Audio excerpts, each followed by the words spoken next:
Hello, Anne. I hope I'm not interrupting your dinner or anything. Do you have a little time to talk? Oh, hi, Dad. We just finished dinner.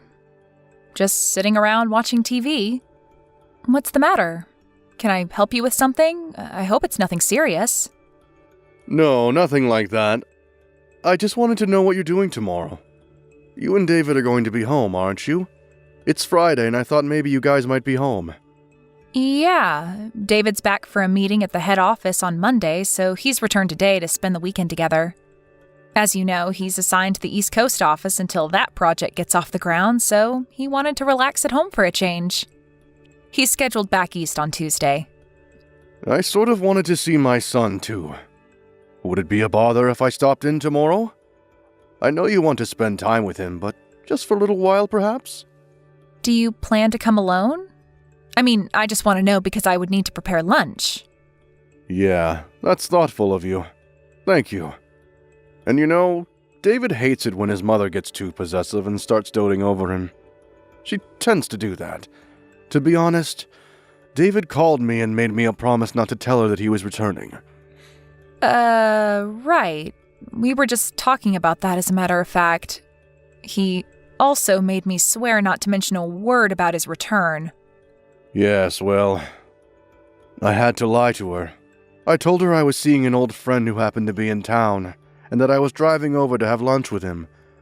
I sort of feel bad lying to her, but I really have no choice. Actually, I'm really seeing this friend, so it's not if I'm really lying. You know what I mean? Oh, okay. That's way better. I'll talk to David later so we can get our story straight, just in case. Yeah, thanks. Better to be on the safe side just in case. Okay, so tomorrow I plan to meet up with my friend in the morning and then I will head over. Is 1 p.m. or so alright with you guys? Yeah, no problem. I'll have lunch ready for you. I bet you're excited to see your son. Yes, certainly am. Okay, Anne. See you tomorrow.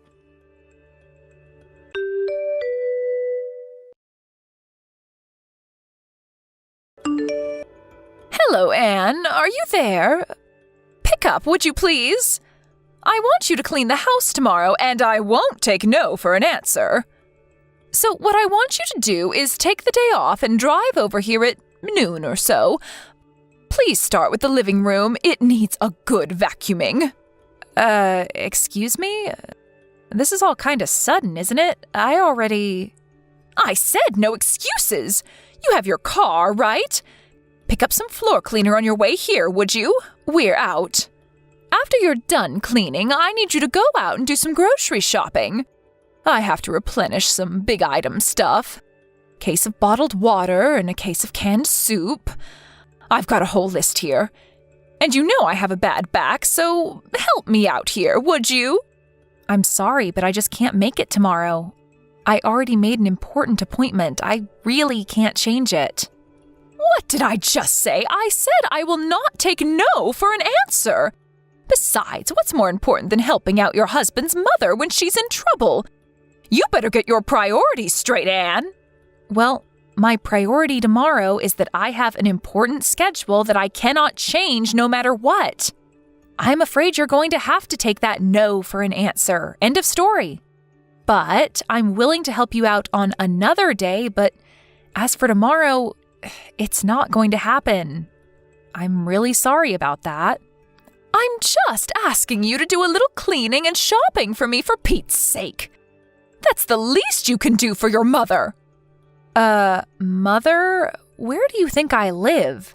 You're at least an hour and a half drive away. I can't just pop over there and do the cleaning and shopping and pop back home again. It would take the entire day. Am I hearing you right? What's an hour and a half drive anyway? That's nothing. You know what people call women like you. They call people like you foot draggers. A lazy bum is what you are. I just cannot understand why David even married you. How can you act this way towards your mother-in-law? No matter what you say, Mother, I'm not changing my schedule, and that's that. No further discussion required. Goodbye.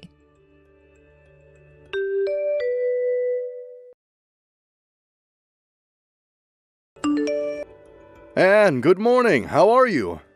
I'm fine, Dad. How about you? Yeah, not too bad. Just finished meeting with my friend. I'm on my way there now. I should get there in about 20 minutes. No change of plans, I hope? No changes. Just be careful driving over here. The traffic seems a bit heavy today. No need to pick up anything on the way. We're all set for lunch.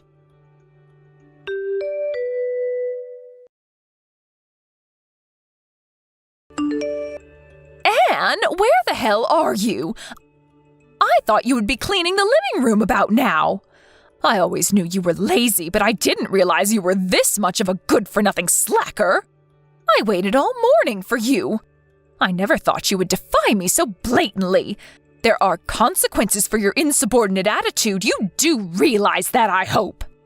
The living room still needs vacuuming, and you still have to pick up all those items at the grocery store. The store's not going to be open all night. I want this done today.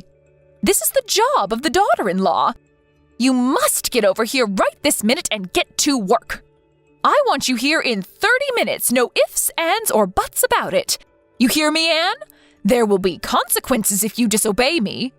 As punishment for defying me and not showing up as I asked, you are going to have to prepare dinner tonight, too. And I'm not talking about slapping a ham and cheese sandwich together. A proper dinner, you got that? Mother, are you finished? You were going on, and I couldn't get a text in edgewise. I thought I told you I wasn't going over there.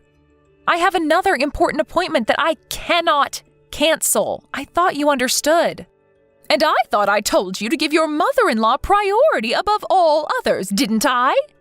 I said my answer was no.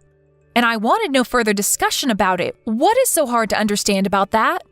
You really are one cheeky woman, Anne.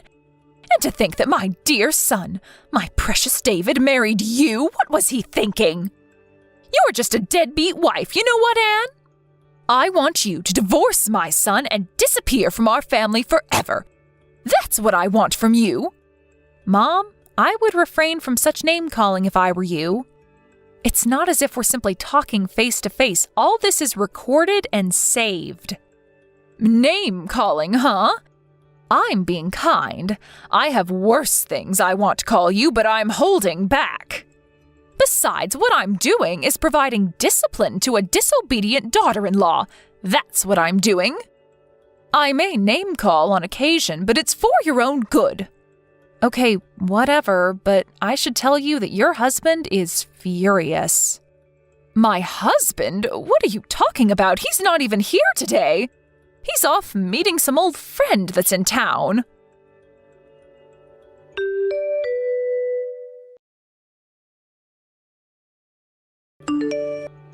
Caroline, what is wrong with... What is this all about, for God's sake? I wish you would put a stop to all of this. Why do you have to treat Anne so horribly? What did she ever do to you? Is that you, Robert? What is this? Why are you texting me? I'm over here at Anne and David's place right now. Anne showed me what you've been saying to her. What is this? A lazy, deadbeat wife? Really? How could you say such things to Anne? What? You're at David's place now? Why? David came back for a few days. Apparently, he has a meeting at the office on Monday. He wanted to spend time with Anne over the weekend. I heard he was here, so on my way back from meeting my friend, I stopped in to say hello. Pardon me, David is back? He's home now? Why didn't anybody tell me? What's going on here? This is the first I'm hearing of this. Yeah, of course you haven't. I kept it from you. I didn't want you to know. If only you had told me, I would have gone with you today. How could you not tell me, Robert? If I had known, I could have gone over there and provided Anne with the discipline that she needs to become a better housewife. Why didn't you tell me, Robert? You want to know why I didn't tell you, dear? That's because David asked me not to tell you. Huh? David asked you not to tell me? How can that be? Why would he do a thing like that? You really don't get it, do you, Caroline? Don't you see what you're doing? Get what? What are you talking about? What do I not get, Robert? It's the fact that David is keeping his distance from you. He's avoiding having to deal with you. Keeping his distance? Did he say that? That he wants to avoid dealing with me, but why? I don't believe you, Robert. Why would my dear son want to avoid me, his own mother? I brought him up. I adored and doted on him since he was just a baby. I devoted my life to my son. How could such dedication and love not get through to him? How could he not feel the love I feel toward him? That's exactly what he finds intolerable. That fanatical devotion you have towards him. But is it really love? Isn't it just arrogance? A form of narcissism? I really wish you would wake up and smell the coffee. How dare you say that to me, Robert? How about you? What have you done? Tell me, Robert, as a father, what have you done for David that was so great? Did you shower him with love like I have all these years? As David's father, I think I've done what's necessary. I know that I'm always here for him when he needs me, and I would do anything for him if asked. Pardon me, that's all? That you're there for him? I could say the same. Well, let me give you 2 examples of what I mean. The first example is David introduced me to his best friend, an old classmate of his from college. Excuse me, his best friend? What's that have to do with anything? It has everything to do with it, Caroline. His best friend, Daniel. You know Daniel, right? Wait, Daniel? Are you talking about that Daniel?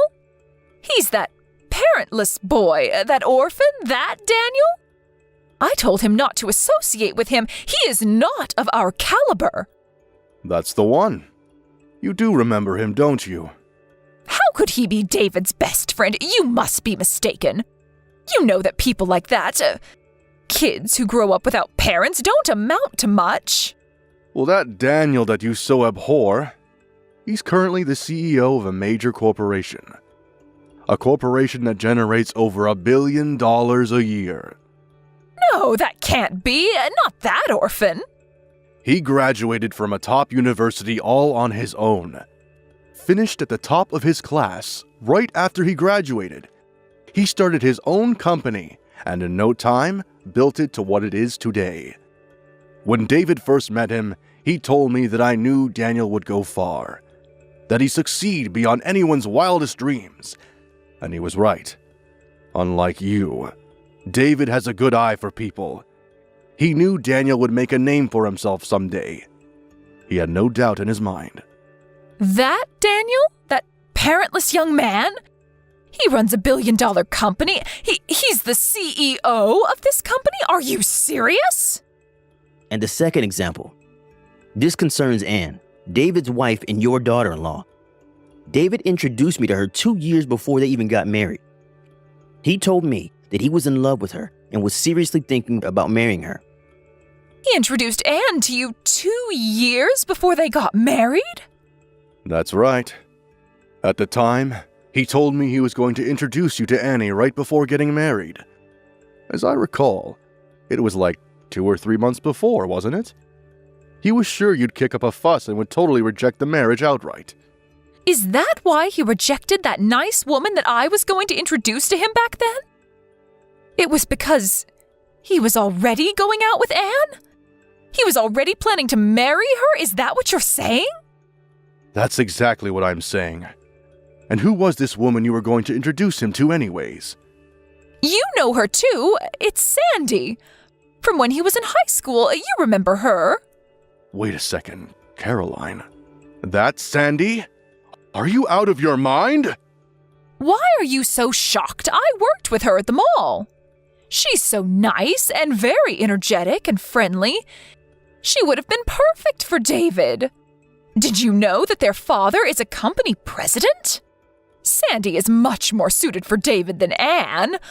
Wasn't her father just some company clerk or something? I never really asked her. You're forgetting one thing, Caroline.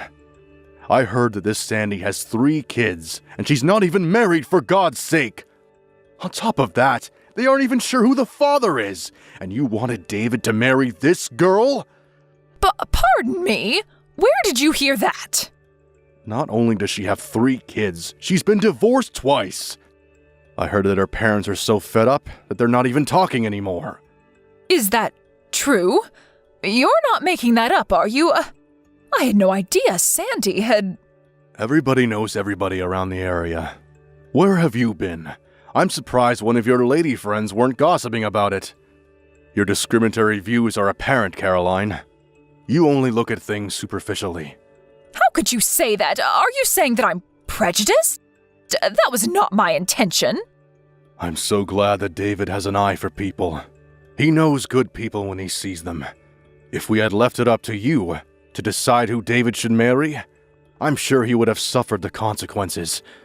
I'm glad he defied you and made his own decisions. His life would have been very different. I thought only of his happiness. I thought it was best for him, that's all. We really got off track, haven't we?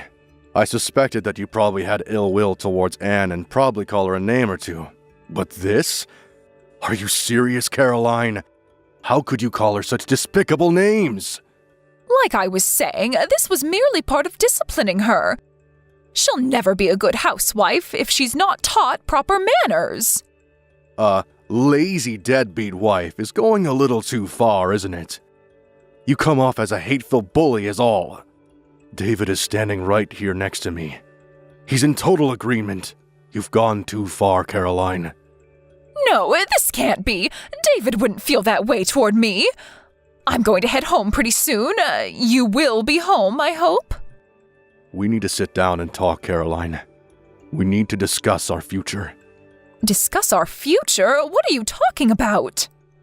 10 years ago, I was forced to accept defeat because of your reaction. Your total hysteria. But this time, I've had it. There are just too many complications involved this time. I cannot ignore it any longer. Unlike 10 years ago, my mind is set. There is no one who is going to change my mind. You can become enraged all you want. Become hysterical all you want. My decision is final. Huh? What do you mean, final? Are you serious, Robert?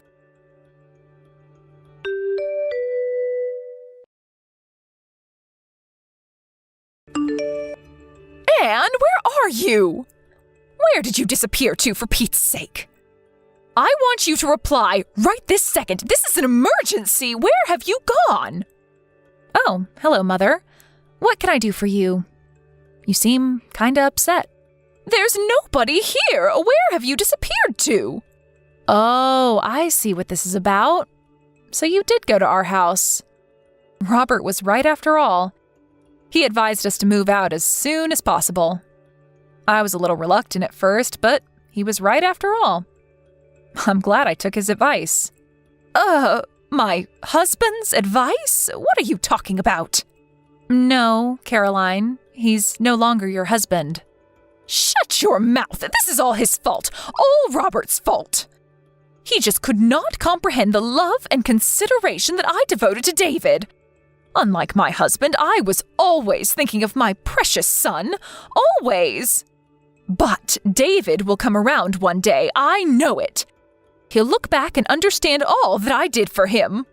I see you have not come to grips with what you did, have you? After that harsh condemnation that Robert gave you, and you still don't understand? What more do we have to do to make you see? What do you know? You have no right to lecture me. You've only been with David for 3 or 4 years. I brought him into this world and raised him to the man he is. You will never understand the bond, the almost 30 years that I spent with him. It's a never-ending, eternal bond. It was David, your devoted son, that suggested that we move and relocate. More accurately, he made the decision to take me to his current place of employment. He put in a transfer to the position back east. He wants to make it permanent, and the company agreed. You're moving there? To his current office? Seriously? What about your own job? Did you quit? No, of course not. I was permitted to work remote, so I can work from anywhere now. Very convenient, actually. I see. Well, then I will pack some things and be over there by the end of the week. I don't think so, Caroline. The address over here is not the one you were told. That was a company dorm. We found a more permanent place. What? You found a new place already? Where is this new place? I'm sorry, but I'm not permitted to divulge that information. After all, we moved in order to get away from you, so why would we tell you? You're trying to pull David and I apart! All I'm doing is obeying David's requests. As his wife, I have to obey his every command, right? Isn't that what you always told me? I can't believe that. David would never do that. You're hiding it from me. David will tell me, I'm sure of it. Okay, whatever. Think how you like. I really don't care if you believe me or not, to be honest. But if you continue to disregard David's feelings, if you continue to deny reality, I'm afraid you'll never see your son again. Pardon me? Not see my son? Not see my David ever again? There is nothing further for me to say to you, so maybe we can cut it short. What do you say? Goodbye. Wait, Anne, don't cut me off. What do you mean I won't ever see my son again? Don't you dare cut me off, Anne! You'll regret this, Anne!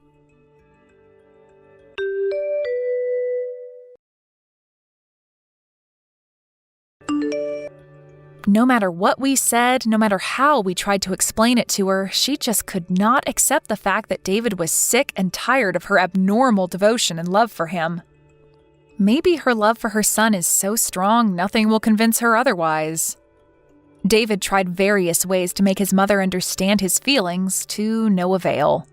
He came to me and his father for advice after countless attempts to reconcile with his mother. She was his mother, after all, and he wanted to settle the matter without breaking up the family. After his parents finally divorced, he sighed with relief, saying to me one night at the dinner table, "It's finally over." He finally seemed at peace with himself. My father-in-law was much the same way, apologizing for making us wait for so long. Maybe if he had had the courage to divorce her 10 years ago, all this might never have transpired. And I would not have endured such anguish. And what happened to Caroline, my former mother-in-law, you ask? I heard this from a friend of mine, and I would take it with a grain of salt. But apparently, she found a young man that looks strikingly like David. I heard she used up all the money she received from her divorce and used it all on this guy. Last I heard, she was deep in debt. She completely disregarded warnings from her friends and neighbors and couldn't stop sinking money into this guy. She's always had a bullheadedness about her. Once she latches onto something, she won't let it go. Maybe that's why she ended up losing everything she cared for. But will I reach out to help her? I'm sorry, but no thanks. I don't think she would even accept my help. Thank you for watching. Please subscribe and hit the like button. See you next time.